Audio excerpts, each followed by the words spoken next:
Okay sir, স্যারকে অসংখ্য ধন্যবাদ। তো স্যারের কথা প্রসঙ্গে বলি আসলে যে এই ক্ষেত্রে আমাদের ওই জ্ঞান চর্চাটা আসলে কিরকম হবে, সেটা কি যথেচ্ছ হবে নাকি আমাদের স্থানিক এবং কালিক প্রেক্ষাপট এবং প্রয়োজনীয়তা আহ কে কেন্দ্র করে এবং সেটাকে অ্যাড্রেস করে আসলে আমাদের জ্ঞান চর্চার জায়গাটা এগিয়ে যাবে। তো এই বিষয়ে আসলে কাজী মশিউর রহমানের এক ধরনের নিজস্ব চিন্তা ভাবনার জায়গাও ছিল, এবং উনি বারবার বারবার বলতেন যে আসলে বিশ্বায়ন এবং পুঁজিবাজার আসলে আমাদের স্থানিক জ্ঞান, বিশেষ করে স্থানিক লোকায়ত জ্ঞান, যেটা আসলে প্রাণ প্রকৃতি পরিবেশের সাথে এক ধরনের মানুষের এক ধরনের সহাবস্থানের জায়গা থেকে আসলে দুনিয়াকে দেখে, সেটাকে কিভাবে প্রান্তিকীকরণ করা হয়েছে। তো সেই বিষয়ে হয়তো ওনার সহকর্মীরা আরো বিস্তারিত বলবেন। তো আমি এইবার হচ্ছে যে ডাকবো যে কাজী অরুণিম রহমানকে। উনি শিক্ষক, ব্রাহ্মণবাড়িয়া বিশ্ববিদ্যালয়, এবং উনার আসলে আরেকটা হুম। পরিচয় আছে। উনি হচ্ছে যে আজকে যাকে নিয়ে আমাদের এই আয়োজন, কাজী মশিউর রহমান, উনারই হচ্ছে যে ছোট ভাই উনি। তো ছোট উনি ভাই। যদি একটু, হ্যাঁ, অরুণিম। ভাইয়া সম্পর্কে আসলে বলতে গেলে একটু মুশকিল আমাদের পরিবারের জন্য। ইভেন আমরা মানে সব জ্ঞানে পরিবারের মধ্যে ভাইয়াকে নিয়ে কোনো রকম আলোচনা করি না। এটার একটা বড় কারণ হচ্ছে যে যে আমরা বিশেষ করে আব্বু আম্মু এদের জন্য তো একটা ভয়ঙ্কর রকম শূন্যতার জায়গা। আর ভাইয়ার সাথে আমার যে আন্ডারস্ট্যান্ডিংটা ছিল এটা একটু মানে অন্যান্য আলোচনার বাইরে গিয়ে একটু ডিফারেন্ট। ডিফারেন্ট এই অর্থে যে ধরেন আমার চিন্তা ভাবনা, আমার উঠা বসা সবকিছুর মধ্যেই একরকমের ভাইয়ার প্রভাব ছিল। বাট আমি সবসময় সেটা কাটিয়ে ওঠার চেষ্টা করেছি, কারণ ভাইয়া অনেক বেশি একটা পারফেক্ট লাইফ লিড করতে চাইতো এবং তার জন্য তার যে পীড়ন এটা আমি খুব কাছ থেকে দেখেছি। তো আমি সবসময় ডিনাই করতাম যে আমার তো এত পারফেক্ট হওয়ার দরকার নেই। হ্যাঁ, মানে জীবন তো এত মানে স্ট্রাকচার্ড না, এটা তো আরো ফ্লেক্সিবল হওয়া উচিত। তো জায়গায় জায়গায় কিছু ক্ষেত্রে ভাইয়ের সাথে আমার দ্বন্দ্ব হইতো। আহ আজকে আমি হচ্ছে কিছু স্মৃতির কথা বলবো যেগুলো আমি আসলে পাবলিকলি কখনো এভাবে বলতে চাই নাই।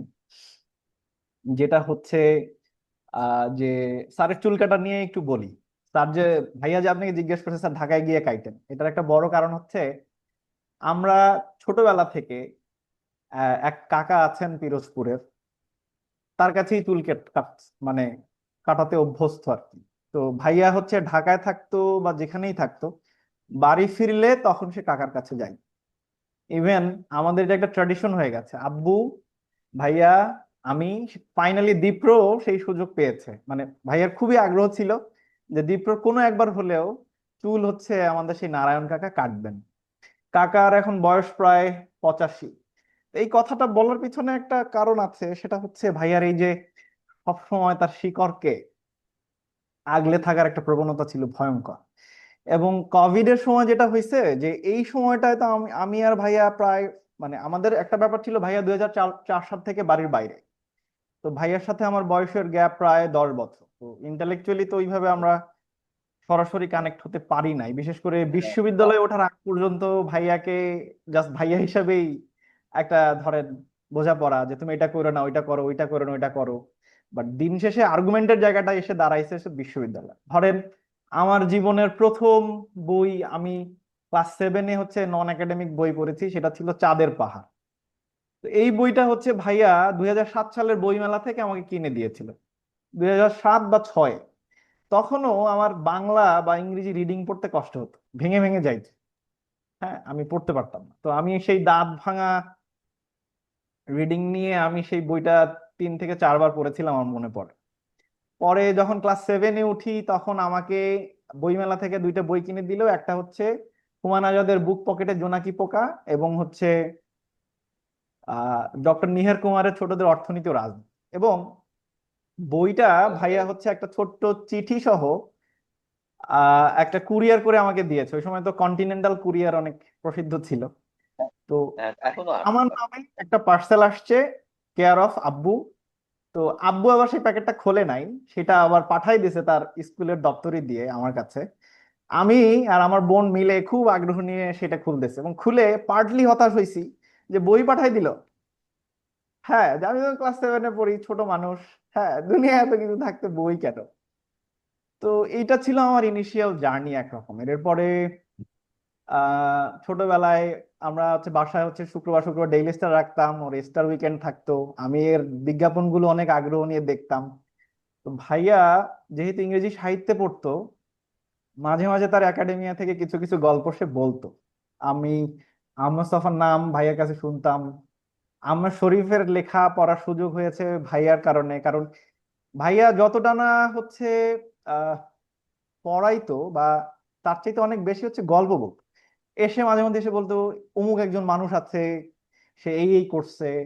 এর ফলে একটা আলাদা রকমের আগ্রহ তৈরি হইতো কে এই মানুষটা। আর একটা বিষয় ছিল, পরিবারের মধ্যে আমি হচ্ছে সবচেয়ে কম পড়ালেখা করা মানুষ আর কি। কম পড়ালেখা ইন সেন্স সবচেয়ে বকে যাওয়া, সবচেয়ে অনিয়মিত, কাজকর্মের মধ্যে এক রকমের ডিসঅনেস্টিও আছে, ফাঁকিবাজি, এইসব জায়গা থেকে। তো চিন্তা করতাম যে বইয়ের কথা যেহেতু বলছে, একটু পড়ে আগায় রাখি, নাহলে পরের বন্ধে এসে যদি ধরে যে তুমি কি এটা খুঁজছিলা, তখন একটু ঝামেলায় পড়ে যাব।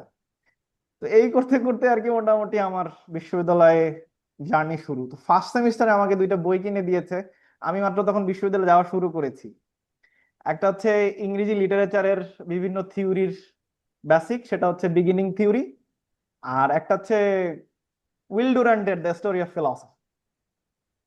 হ্যাঁ। তো এই হচ্ছে, আমি এমনিতে সমাজবিজ্ঞানের শিক্ষার্থী, আমি ক্লাসও শুরু করি নাই, আমি তখন অলরেডি প্লেটো এরিস্টটল এগুলো পড়তেছি। আমি এইচএসসি সময়ে হচ্ছে বিশ্ব সাহিত্য কেন্দ্রের সদস্য। আমার বাড়ির পাশে হচ্ছে পাবলিক লাইব্রেরি, আমি লুঙ্গিপুরে চলে যাইতাম বাসার পাশে বিশ্ববিদ্যালয়, এই যে লাইব্রেরিতে। কলেজ ফাঁকি দিয়ে মাঝে মধ্যে ওখানে গিয়ে আহমেদ শরীফ পড়ার চেষ্টা করতাম, কিছু সময় আহমদ ছফা পড়তাম, হুমায়ুন আজাদের অনেকগুলো উপন্যাস পড়েছি। আমি যে সব বুঝেছি ব্যাপারটা তেমন না, বাট এই যে বলতে পারা যে এই বইটা পড়তেছি, এইটা এরকম হচ্ছে, আমি এই আলোচনাটার মধ্যে সবসময় ঢুকতে চাইতাম। দ্বিতীয় কথা হচ্ছে, যখন বিশ্ববিদ্যালয়ে আসলাম তখন আমি হচ্ছে খুবই নেহাত শিশু একটা বিশ্ববিদ্যালয়ে সুযোগ পেয়েছিলাম। তো আমার কাছে বিশ্ববিদ্যালয়ের আইডিয়াটা অলমোস্ট ইন্টারমিডিয়েটের মধ্যে দিয়ে একটা ডিফারেন্ট। আমি ঢাকা বিশ্ববিদ্যালয়ের জহুরুল হক হলে ভাইয়ার রুমে থাকার সুযোগ পাইছি, বুয়েটের ওই ক্যাম্পাস, ঢাকার ওই এনভায়রনমেন্টে ঘোরার সুযোগ পাইছি ভাইয়ের কারণে। তো এর ফলে বরিশালে যখন এই অবারিত বালুর মাঠ দেখে আমি খুব হতাশ হয়েছিলাম যে কোন জায়গায় এসে পড়লাম আর কি। ওই ডিপ্রেশনের সময়ও অনেক জায়গায় হচ্ছে আমি হচ্ছে একাডেমিয়াতে আমার যা পড়াইতো তার চেয়ে একটু আমার ক্লাসিক্যাল টেক্সটের প্রতি আগ্রহ বেশি ছিল। বিশেষ করে অনেক বেশি মোটা দাগে না দাগায় আমার যেগুলো একাডেমিয়াতে ছিল এগুলো একটু বেশি পড়ার চেষ্টা করতাম। এইসব হতো, এবং মজার বিষয় ছিল এইসব নিয়ে আবার ভাইয়ার সাথেই সবচেয়ে বেশি আর্গুমেন্ট হইতো। ভাইয়ার একটা বড় রকমের বিশ্বাস ছিল, সেটা হচ্ছে মানুষকে খুব শ্রদ্ধার সাথে দেখার বিষয়। আহ খুবই আন্তরিকতার সাথে দেখা, বিশেষ করে কোনো একটা বিষয় নিয়ে তার যদি বিশেষ রকমের আগ্রহ তৈরি হয়, এটা আর পাঁচজনের মধ্যে ছড়িয়ে দেওয়ার একটা প্রবণতা তার ছিল। সে মনে প্রাণে বিশ্বাস করতো যে এইটা যেহেতু ভালো, এটা যদি মন ভালো হয়, এইটাই আমরা যদি একটা মানবিক চর্চা করতে পারি, তাহলে আর পাঁচজনের জন্য এটা নিশ্চয়ই ভালো হবে। এবং মাঝে মধ্যে সেটা এক রকমের পীড়নের জন্য পীড়নও তৈরি করতো। পীড়ন তৈরি করতো কিরকম, একটা ছোট গল্প বলি। ভাইয়ের একবার মনে হইলো যে পাখি দেখলে মন ভালো হয়। তো এখন সে কি করলো, তাহলে পাখি পালতে হবে। কারণ ভাইয়া যেহেতু বাড়িতে থাকে না, আমি হচ্ছে বিশ্ববিদ্যালয় থেকে উইকেন্ডে বাড়িতে আসি। তো সে কি করলো, পাখির খাঁচা টাচা অর্ডার দিয়ে নিয়ে আসলো। আব্বু তো সেই খাপা, হ্যাঁ এই পাখি কে পালবে, অমুক তমুক। তো আম্মু সবসময় খুব কেয়ার করতো, এখনো আমাদের সেই পাখি আছে। বাট এই যে মানে শখটা হচ্ছে তার, আমরা সবাই মিলে ইমপ্লিমেন্ট করতেছি, এরকম মাঝে মাঝে কিছু জটিলতা হই। কিন্তু সবচেয়ে যে বিষয়গুলো ছিল সেটা হচ্ছে ভাইয়া প্রচন্ড রকমের তার কলিগদের নিয়ে কথা বলতো, তার শিক্ষার্থীদের নিয়ে কথা বলতো। এবং ভাইয়া যখন এই বিষয়গুলো নিয়ে কথা বলতো, তখন ভাইয়ার চোখে এক রকমের প্রচন্ড রকমের আশা দেখতাম। ভাইয়া মাঝে মধ্যে বলতো যে আমার যারা সহকর্মী আছেন এর মধ্যে কয়েকজনের নাম বলতো, আমি কারো নাম মেনশন করতে চাচ্ছি না, হ্যাঁ, যে এরা উড বি লিডার্স, এই অর্থে যে বাংলাদেশের বুদ্ধিভিত্তিক জায়গায় যে শূন্যতা আছে সেই জায়গায় এরা নেতৃত্ব দেবে। এবং ইটস হ্যাপেনিং অলসো, আমরা হয়তো দেখতে পাচ্ছি কিছু জায়গায়, আমি আর নাম নিচ্ছি না। তারপরে যেটা হচ্ছে, শিক্ষার্থীদের নিয়ে প্রচন্ড রকম আশাবাদী ছিল। একবার হচ্ছে গ্রামে গেছি, আমি আর ভাইয়া প্রায় সময় বাড়ি যাইতাম আর উল্টা পাল্টা সব প্ল্যান করতাম, অনেক ক্ষেত্রে আব্বুর এগেনস্টে যাইতো। হ্যাঁ, তো ভাইয়া প্ল্যান করতো, আমারে দিয়ে আর কি এক্সিকিউট করানোর প্ল্যান থাকতো। আর আমি যেহেতু আগে থেকেই বকে গেছি, আমার আব্বা আম্মার আমার নিয়ে খুব বেশি আর কি দুশ্চিন্তা হইতো না, তো ওদের এটা বলতেই পারে।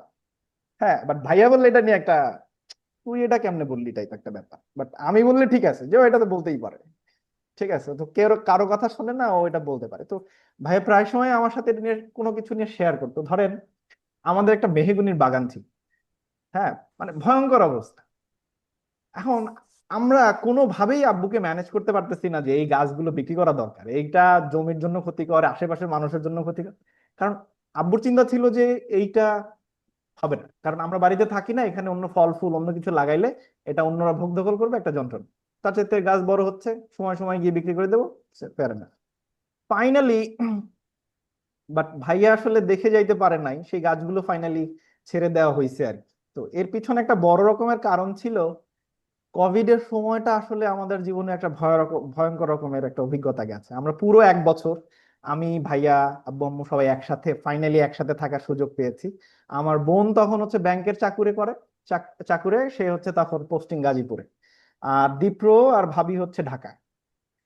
তো সব মিলে আমি আর ভাইয়া, সকালবেলা আমি বাজারে যাচ্ছি, বিকালবেলা আমি আর ভাইয়া ছাদে গাছ লাগাচ্ছি, হ্যাঁ, বিভিন্ন বিষয় নিয়ে সিনেমা দেখতেছি, আলোচনা করতেছি। এই যে হেলেনা নরবাগ হজের যে বইটা সুখের অর্থনীতি, এই বইটা ভাইয়া যে কেমনে কেমনে পাওয়া গেছে আমি জানি না।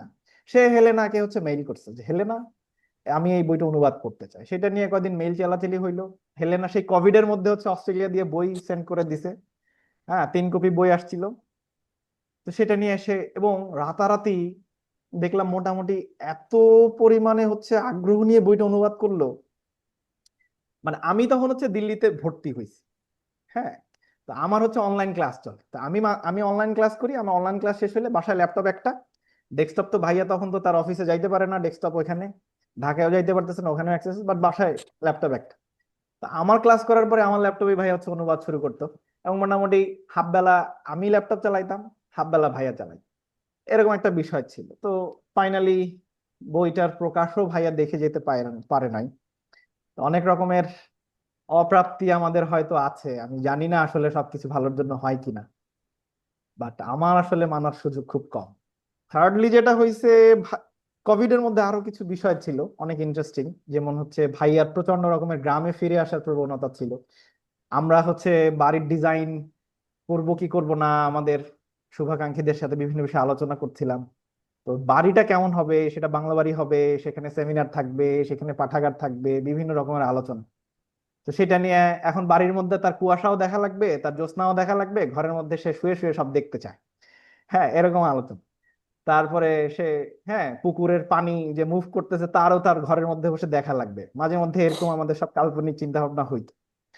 তো এটা নিয়ে মাঝে মধ্যে ভাইয়া হচ্ছে প্ল্যান করতো, আমি আবার সেটার একটা ড্রাফট করতাম কাগজে, হ্যাঁ, যে এটা এরকম হইতে পারে, এরকম হইতে পারে, এরকম হইতে পারে। তো আমরা দুইজনে মিলে অনেক কিছু প্ল্যান করেছি। একবার হয়েছে গ্রামে গেছি, এক কৃষক, সে হচ্ছে তার গরুর বাছুরের, আমরা বলি আচিল আর কি, বা আচিল বা এক ধরনের পোকা আছে উকুনের মতো, সেটা খুব আরাম করে বাঁচতেছে, আর গরুর বাচ্চাটা খুব নীরবে দাঁড়ায় আছে।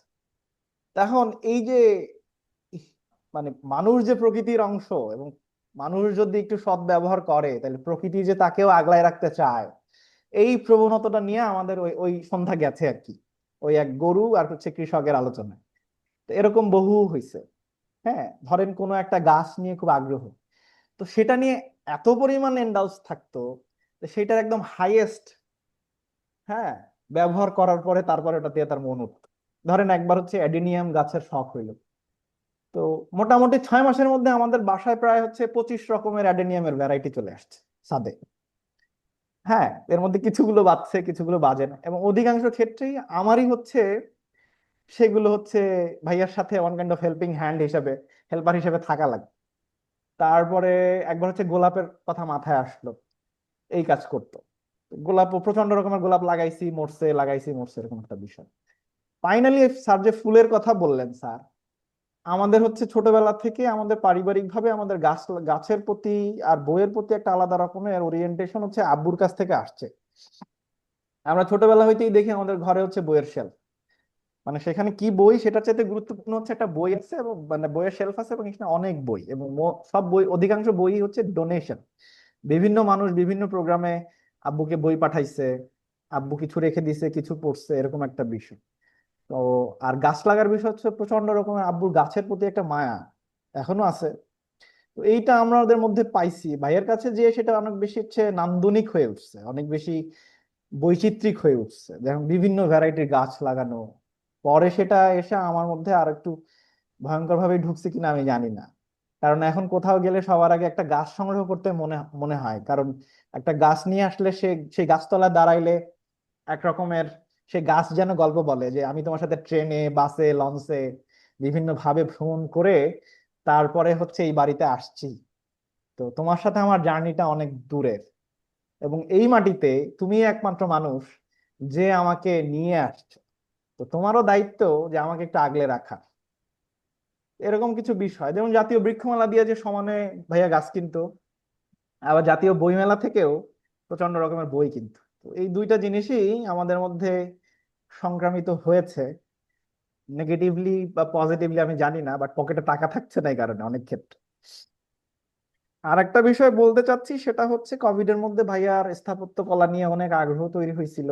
একটা লিভিং লিভিং আর্কিটেকচারাল এনভায়রনমেন্ট কিভাবে তৈরি করা যায়, মানুষ যাতে আর একটু স্বাচ্ছন্দ্যে একটু বসে প্রকৃতির প্রত্যেকটা পরিবর্তনকে অনুভব করে তারপরে এসে সে হচ্ছে একটু হৃদয় দিয়ে উপলব্ধি করতে পারে যে না, আমিও প্রকৃতির অংশ এবং আমাকেও আসলে আমার দায়বদ্ধতার জায়গা আছে, এরকম রয়েছে। আর হচ্ছে একটা, আমি আমার ব্যক্তিগত জায়গা থেকে যেটা বলতে চাচ্ছি সেটা হচ্ছে ভাইয়া চলে যাওয়ার পরে আমাদের অনেক রকমের জটিলতা তৈরি হয়েছে, বাট পার্টিকুলারলি দীপ্র, ভাবি, এরা তো হাইয়েস্ট ভিকটিম, তাতে কোনো সন্দেহ নাই। বাট কিছু কিছু ক্ষেত্রে আমি যখন বিভিন্ন বিষয় নিয়ে চিন্তা করি, সেগুলো হচ্ছে পরিবারের মধ্যে বা বন্ধু বান্ধবের মধ্যে আলোচনা করতে গেলে আমি একটু কনফিউজ থাকি যে আসলে তারা আর কি বুঝতে চাবে কিনা। মানে ভাইয়া থাকলে আমার এই জিনিসটা হয়তো এত জটিল হইতো না, কারণ যে কোনো বিষয় নিয়ে একটা সার্টেন লেভেল পরে আমাদের প্রচন্ড রকমের একাডেমিক আলোচনা সমালোচনা দাঁড়াতো। দেখা গেল ভাইয়া একটা কিছু নিয়ে প্রচন্ড রকমের প্রশংসা করতেছে, আমি এমন করে হুট করে দু একটা কথা বললাম, কিছুক্ষণ মন খারাপ হইলো, কিছুক্ষণ বা একটা ঝাড়ি দিল, তারপরে আবার বললো না তাহলে এটা তো অল্টারনেটিভলিও হইতে পারে, এরকম একটা ব্যাপার থাকে। তো আমাদের হচ্ছে ওই ভাইয়ার ধরেন একটা সময় দেখেছি প্রচন্ড রকমের আপনার টেকনোলজিকে ঘৃণা করতে, আবার একটা সময় দেখছি প্রচন্ড রকমের টেকনোলজিকে নিয়ে একটা মুভমেন্ট তৈরি করা যেখানে সে তার সৎ ব্যবহার করা যায়। আমি এমনও কিছু বই আমাকে দিছে যেটা হচ্ছে ফিলসফি, হ্যাঁ, সোসাইটি অ্যান্ড সায়েন্স, এই ধরনের কিছু ওরিয়েন্টেশন আমাদের আগে থেকে হইছে। আর ভাইয়ার সবচেয়ে আর একটা পজিটিভ, মানে পজিটিভ ইন আমি বলবো যে আমার যারা হচ্ছে মায়ের দিকের আত্মীয় এবং বাবার দিকের আত্মীয়, সবার কেন্দ্রে ইন্টালেকচুয়াল সাপোর্টের জায়গা ছিল ভাইয়া, এবং ফ্রম দি ভেরি বিগিনিং ভাইয়ের একদম ছোটবেলা থেকেই তাই। এবং এখন যেটা হচ্ছে কোনো কারো কিছু হলে সবার আগে ভাইয়াকে একটু জানানো হতো যে এটা এরকম হয়েছে, কি করতে পারে। আমার এক কাজিন আমেরিকা থাকে, তার কোনো ক্রাইসিস হলে সেটা নিয়েও ভাইয়াকে ফোন দিত যে রাজীব এটা এইভাবে হয়েছে, কি করা যায়। তো এবং তো সেই মানুষগুলোরও এক রকমের হয়রানির শিকার হয়েছে অনেক জায়গায়। হয়রানি মানে ইন এ সেন্স যে একটা জিনিস বলতে চাইছে, হয়তো তাদের আশেপাশের মানুষজন বুঝতে চায় না, হয়তো ভাইয়া থাকলে বুঝতো, এরকম একটা চিন্তা তাদের মাঝে মধ্যে হয়। হ্যাঁ, এবং প্রায় সময় আমাকে বলে, তা আমরা হচ্ছে যে ওই যে বললাম যে শুরু থেকে ভাইয়ের বিষয় নিয়ে কোনো রকম আলোচনা আমরা সজ্ঞানে আব্বু আম্মুর সামনে করি না, টু সাম এক্সটেন্ট দীপ্রর সামনেও করি না।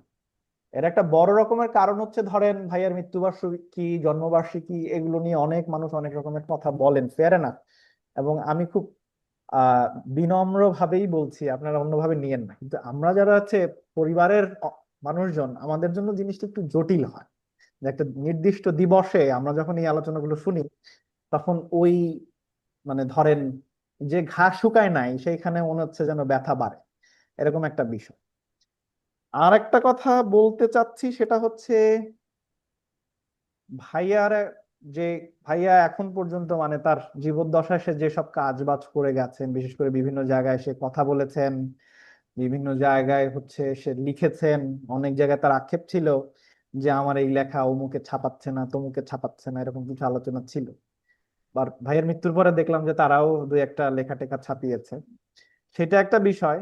যেটা বলতে চাচ্ছিলাম সেটা হচ্ছে যে ভাইয়ার এই সবগুলো লেখা এবং হচ্ছে যেসব জায়গায় তিনি কথা বলেছেন, যতগুলো আমরা উদ্ধার করতে পেরেছি, সেগুলো নিয়ে আমরা একটা বইয়ের চেষ্টা করতেছিলাম গত 2 বছর ধরে। তো অ্যাক্সিডেন্টালি হচ্ছে প্রকাশনা থেকে প্রচন্ড রকমের আমরা কি বলে বিভিন্ন ভাবে হচ্ছে আশ্বাস পেয়েছি, বাট এখন পর্যন্ত সেটা আলোর মুখ দেখে নাই। বাট ওটা প্রচ্ছদ রেডি, বইটাও তার অঙ্গসজ্জা হয়ে গেছে, এখন জাস্ট প্রকাশের যাবে। তানবীর, আপনি কি একটু কষ্ট করে প্রচ্ছদটা দেখাবেন? তো এইটা হচ্ছে ভাইয়ার সেকেন্ড অ্যান্ড ফাইনাল বই আমরা ধরে নিতে পারি। তো বইয়ের এই যে হেডলাইনটা, এইটা আমাদের হচ্ছে অনেকের সাথে আমরা পরামর্শ করেছি, ফাইনালি আমাদের ফিরোজ আহমেদ ভাই, উনি এখন ইউপিএল এর সম্পাদক বোধহয়, উনিও সাহায্য করেছেন। আর এ ছাড়া আরাফাত ভাই, হাবিব ভাই, তারপর সুকান্ত দা, অনেকেই অনেক ভাবে সাহায্য করেছেন। বিশেষ করে আরাফাত ভাই তো অনেক জায়গায় যে আমরা যে বক্তৃতাগুলো শুনেছি সেগুলো রাত 3টা 4টা পর্যন্ত হ্যাঁ টাইপ করে করে করে করে ক্রস চেক করে করে দিয়েছেন। তো ভাইয়ার বইয়ের যদি সেকেন্ড লেখক টাইপ কিছু থাকতো তাইলে সেটা আরাফাত ভাই হইতে পারতেন হয়তো। আরাফাত ভাই, আমি পাবলিকলি বলে দিলাম। হ্যাঁ, আরমান আরমান মারা গেছে, আরমান এবং আরাফাত ভাইয়ের। এই আর ভাইয়ার শিক্ষার্থীরা আমাদের অনেক সাহায্য করেছে, বিশেষ করে অনেক রকমের ম্যাটেরিয়ালস তারা হচ্ছে সংগ্রহ করে দিয়েছে। এটা হলো বিষয়। আর সব মিলিয়ে যেটা বলতে চাচ্ছি সেটা হচ্ছে ভাইয়ার একটা বড় রকমের জটিলতা ছিল, সেটা হচ্ছে যে আপনার সবকিছুর মধ্যে এক রকমের প্রচন্ড রকমের পজিটিভ আইডিয়া জেনারেট করা। এর ফলে কিছু কিছু ক্ষেত্রে অনেক সময় স্টেট বিল্ট যে ক্রাইসিস গুলো আছে এগুলোরও মাঝে মধ্যে ওভারলুক করে যাওয়ার একটা চেষ্টা তার থাকতো, যে সমস্যা একদিন সমাধান হবেই, আমাদের কাজটা করে যাইতে হবে। তো সেই প্রত্যাশা ছিল, বাট অ্যাক্সিডেন্টালি আমি আসলে ওই যে সেই জায়গায় আর বিশ্বাস রাখতে খুব একটা পারি না মাঝে মাঝে। অনেক ক্ষেত্রে মনে হয় আমার যে চিন্তার বিশৃঙ্খলা সেটাও ভাইয়ার হাত ধরেই হয়েছে। ভাইয়া হয়তো খুবই স্ট্রাকচার্ড ওয়েতে খুবই গুছিয়ে সবকিছু করতে পারতেন, আমার ক্ষেত্রে হচ্ছে সবকিছু অগোছালো। চিন্তার ক্ষেত্রেও ভয়ঙ্কর রকমের বিশৃঙ্খলা কাজ করে। ওই যে মানে ভাইয়ার জীবনের জার্নি দেখে দেখে আমি আসলে ওই ট্র্যাকে হাঁটতে আসলে চাই নাই কখন, যে এত পেইন জীবনের দরকার নাই। কিন্তু এখন পেইনটা ডিফারেন্ট হয়ে গেছে, বাট পেইন আছে আর কি। এইটা হলো বিষয়। তো থ্যাংক ইউ ভেরি মাচ আমাকে ধৈর্য ধরে শোনার জন্য এবং সুযোগ করে দেওয়ার জন্য। আর আমার কথায় যদি কারো কষ্ট হয় ক্ষমা সুন্দর দৃষ্টিতে দেখবেন। আমি আসলে মানে এইসব বিষয় নিয়ে পাবলিকলি খুব একটা বলতে স্বাচ্ছন্দ্য বোধ করি না। তো থ্যাংক ইউ ভেরি মাচ। হয়তো আবার অন্য কোনো আলোচনায় দেখা হবে। কৃতজ্ঞতা। আচ্ছা। আচ্ছা, আমি একটু কিছুক্ষণের জন্য আমি বিদায় নিচ্ছি, আবার পরে আসতে যোগ। আচ্ছা, তো, জি স্যার। আচ্ছা, আহ, তানভীর, আমি একটু পরে ধন্যবাদ আবার। স্যার। হ্যাঁ স্যার। ধন্যবাদ কাজী অরুণ রহমানকে। তো উনি আসলে সিরিজ চালানোর মধ্য দিয়ে আসলে রাজীব ভাইয়ের ব্যাপারে কি কথা বলেন, এবং উনি একটা বড় অ্যানাউন্সমেন্টও দিলেন যে অবশেষে রাজীব ভাইয়ের যে লেখাগুলো ছিল বিচ্ছিন্ন ভাবে সেটা নিয়ে আসলে একটা সংকলিত বই হতে যাচ্ছে। তো এর মাধ্যমে আসলে আমরা ওনার চিন্তা ভাবনা সাথে একরকম ভাবে পরিচিতির সুযোগ পাবো। আর কিন্তু ওনার আসলে সবচেয়ে বড় মানে ওনার চিন্তা ভাবনা আসলে উনি মানে এবং তৎপরতার জায়গাগুলো সবচেয়ে বড় নজিরটা পাওয়া যায় আসলে ওনার সহকর্মী এবং শিক্ষার্থীদের মধ্যে। এবং আমি আসলে এটা মানে দেখে খুব অবাক হচ্ছি যে এত বছর পরে রাজভাইকে নিয়ে আমরা একটা আয়োজন করছি, এবং এখানে ওনার প্রচুর শিক্ষার্থীরা এখনো আসলে ওনাকে স্মরণ করে এখানে উপস্থিত আছেন। মানে এটা আমাদের জন্য খুবই আসলে আনন্দের বিষয়।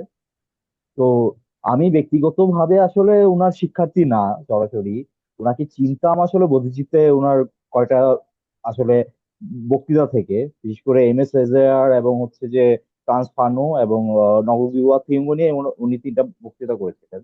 তো সেখান থেকে আসলে আমি ওনাকে চিনি, এবং তারপরে একবার আমি ওনার সাথে যোগাযোগ করি, 2 একবার কথা হয়েছে অনলাইনে। তো ইন্টারেস্টিংলি হচ্ছে যে ওই বক্তৃতাগুলো আমরা যারা আসলে আমাদের ইভেন্টটা ফলো করছেন সেখানে আসলে শেয়ার করে দেওয়া হয়েছে। কেউ যদি বক্তৃতাগুলো দেখেন, সেটা আসলে বিশেষভাবে এম এস রাজার বা ফ্রান্স ফানোর বিষয় হলেও ওনার নিজস্ব চিন্তা ভাবনার একটা ছাপ আসলে ওই আলাপগুলোতে পাওয়া যায়।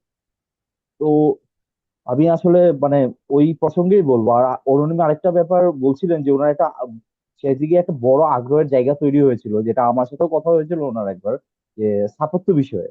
বিশেষ করে আমরা আসলে আমাদের নগর জীবনে, বিশেষ করে ঢাকা শহরে এবং হচ্ছে অন্যান্য মানে সিটি সেন্টার গুলোতে আমরা যেই পরিস্থিতি দেখি আসলে, বিশেষ করে কোভিড এর মধ্যে এই জিনিসটা আমরা ব্যাপকভাবে দেখতে পাই, যে মানুষজনের গ্রামে ফিরে যাওয়ার যে প্রবণতা এবং তৎপরতা। তো ওই জায়গা থেকেই আসলে উনি এক ধরনের কিভাবে আসলে মানে নগরকে নতুন ভাবে ভাবা যায়, আরো বাসযোগ্য করে তোলা যায়, সেই ব্যাপারগুলো উনি বলছিলেন। তো ইন্টারেস্টিংলি হচ্ছে যে হয়তোবা সামনেও হয়তো উনি এটা নিয়ে কাজও করতেন। তো অরুণী মনে হয় কিছু বলতে যাচ্ছেন। আহ হ্যাঁ, একটু বিরক্ত করছি আবার। সেটা হচ্ছে একটা মানে ফাইনাল এবং মোস্ট ইম্পর্ট্যান্ট কথা বলা হয় নাই আমাদের দিক থেকে। সেটা হচ্ছে ভাইয়া হচ্ছে একটা পাঠাগার স্থাপন করেছেন, আপনারা অনেকেই জানেন। তো এটা হচ্ছে মানে 1 মাস বয়স, 2 মাস বয়স তখন আর কি। আমরা পাঠাগারটার নাম হচ্ছে চেরাগ, একটি জন অধ্যয়ন কেন্দ্র। এটা আমাদের গ্রামের বাড়িতে আমরা প্রতিষ্ঠা করার সুযোগ পেয়েছি। বিশেষ করে ভাইয়া মাত্র শুরু করেছিলেন কোভিড এর মধ্যে আর কি, যে মানুষজন কি করবে, গ্রামে ফিরে আসলে কাদের সাথে কথা বলবে, আড্ডাটা কাদের সাথে হবে, সেই মানুষগুলো কারা হবে, তাদের একটা জার্নি তাহলে আমাদের বাড়ির উঠান থেকেই শুরু হোক, এরকম একটা বিষয় ছিল। সেই জায়গা থেকে একটা আমাদের যে বাড়ির যে দহলিজে যে কাচারি ঘর, ওই জায়গায় আমরা হচ্ছে কিছু, এবং ইন্টারেস্টিংলি 4-5টা বই মাত্র, 4-5টা বই বাসা থেকে নিলাম, যেগুলো আমরা মানে পড়া শেষ অনেক, মানে সিম্পল রিডিং এরকম কিছু। আর আমার ফুপুকে বললাম, ফুপু মানে ফুপুর ক্ষেত্রে হচ্ছে আহ ভাইয়ার, ওই যে বললাম আমার আত্মীয় স্বজনের একদম কেন্দ্রে ভাইয়া ছিলেন আর কি, সেই জায়গা থেকে। তো ফুপুকে ভাইয়া বললো যে আন্টি একটা লাইব্রেরি করব, একটা ট্রাঙ্ক লাগে। তো আন্টি বললো যে ঠিক আছে, আমার বাসায় একটা ট্রাঙ্ক পড়ে আছে, আমি তোমার লাইব্রেরিতে এটা দিব। তো এইটা হচ্ছে আমাদের পথ চলায়, সেই 5টা বই আর একটা ট্রাঙ্ক নিয়ে আমরা অগাস্ট মাসের 1 তারিখে 2020 সালে আমরা হচ্ছে বাড়িতে চেরাগ লাইব্রেরি শুরু করলাম আর কি। সেটার নাম হচ্ছে চেরাগ, একটি জন অধ্যয়ন কেন্দ্র। তবে আমি হচ্ছে সেপ্টেম্বর মাসে দিল্লি চলে গেলাম। ভাইয়া সে সময় একটা কথা বলেছিলেন, আমি আসলে ওই সময় হয়তো বুঝি নাই, প্রকৃতি হয়তো কিছু ইশারা দিচ্ছিল যে হয়তো তোমার সাথে আর দেখা হবে না, এরকম একটা কথা বলেছিলেন। হ্যাঁ, তো তার ঠিক পরের মাসেই সেই ঘটনাটাই হলো আর কি।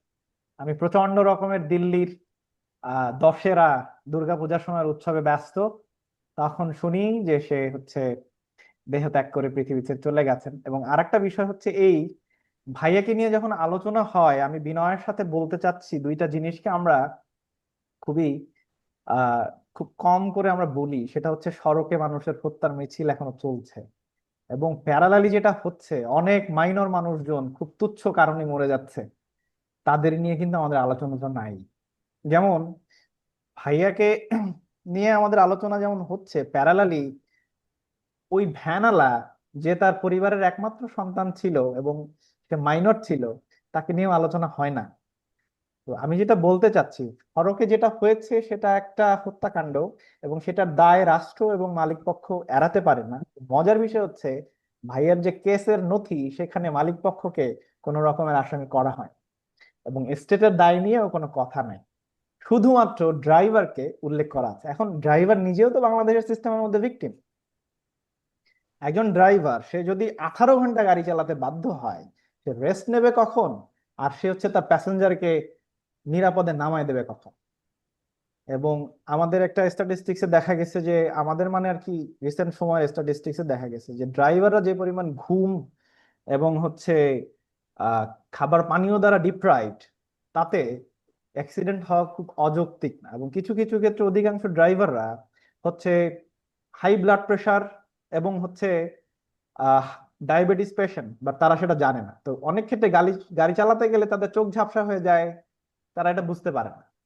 তো এই যে তাদের যে সিস্টেমেটিক শোষণ মালিক পক্ষ করছে এবং রাষ্ট্রের তার কাছে কোনো জবাবদিহিতা নাই, তো এই জিনিসগুলো নিয়ে আমি একটু অনুরোধ করব, যদি আপনাদের এর পরে এই ধরনের কোনো আলোচনা হয়, যাতে অ্যাটলিস্ট ভাইয়াকে নিয়েও আলোচনা হোক বা যাই হোক, তাহলেও অ্যাটলিস্ট এই রাষ্ট্রকেন্দ্রিক এবং এই সিস্টেম্যাটিক যে হত্যাকাণ্ড, এগুলো নিয়েও আমাদের মনে হয় কথা বলা দরকার। তো thank you very much again, I am sorry